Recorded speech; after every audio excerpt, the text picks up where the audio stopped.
नमस्कार, मी प्रतीक्षा. DNA मराठीमध्ये आपलं स्वागत. शालेय शिक्षण आणि क्रीडा विभागातून राज्यात मोठी शिक्षक भरती होत असून यात कला शिक्षकांच्या अतिशय तुटपुंज जागा भरल्या जाणार असल्याने कला शिक्षक अभियोग्यता धारकामध्ये तीव्र संताप पाहायला मिळत आहे.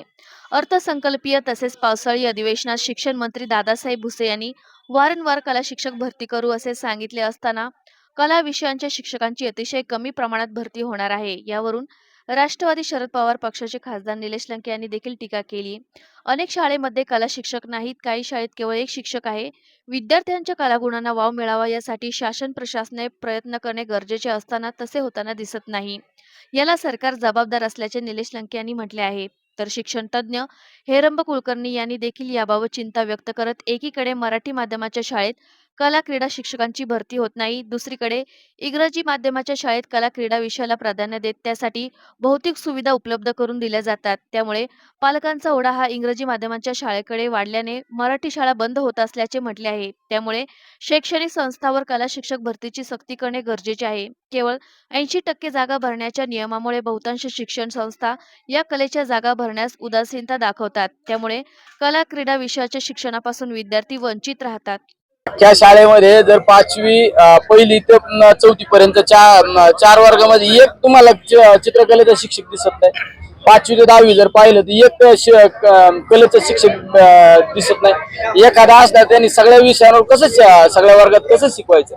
म्हणजे कलेच्या बाबतीत असू, क्रीडाच्या बाबतीत असू, आपल्या देशामध्ये उदासीनता आहे. बाकी जगामध्ये, बाकी देशांमध्ये छोटे छोटे देशाचं ऑलिम्पिक मध्ये अव्वल क्रमांकाने नंबर मिळतो आणि आपल्या एवढ्या मोठ्या 140 कोटीच्या देशामध्ये तुम्हाला एक सुवर्ण पदक मिळत नाही. याला दोष कोण आहे? सरकार जबाबदार आहे ना. तुम्ही जर चांगल्या पद्धतीने कलागुणामध्ये वाव दिला, क्रीडा विभागामध्ये वाव दिला तर आपले मुलं चमकणार ना सर्वसामान्य कुटुंबातील. आपल्या शिक्षण क्षेत्रात एक विसंगती आहे. एकीकडे आम्ही AI कसा वापरावा यासाठी शिक्षकांच्या कार्यशाळा घेणार, दुसरीकडे नवीन शैक्षणिक धोरणाच्या अंमलबजावणीबाबत सतत चर्चा सुरू राहणार आणि तिसरीकडे मात्र आपल्या शाळांमध्ये कला शिक्षक क्रीडा शिक्षक नसणार. या विसंगतीमुळेच आज शिक्षण अडचणीत येत आहे.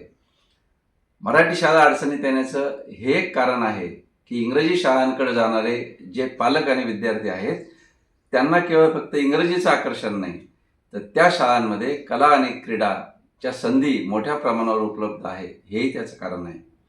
आज आपण मोठ्या मोठ्या इंग्रजी शाळांमध्ये पाहिलं तर क्रीडेसाठी अनेक शिक्षक नियुक्त असतात.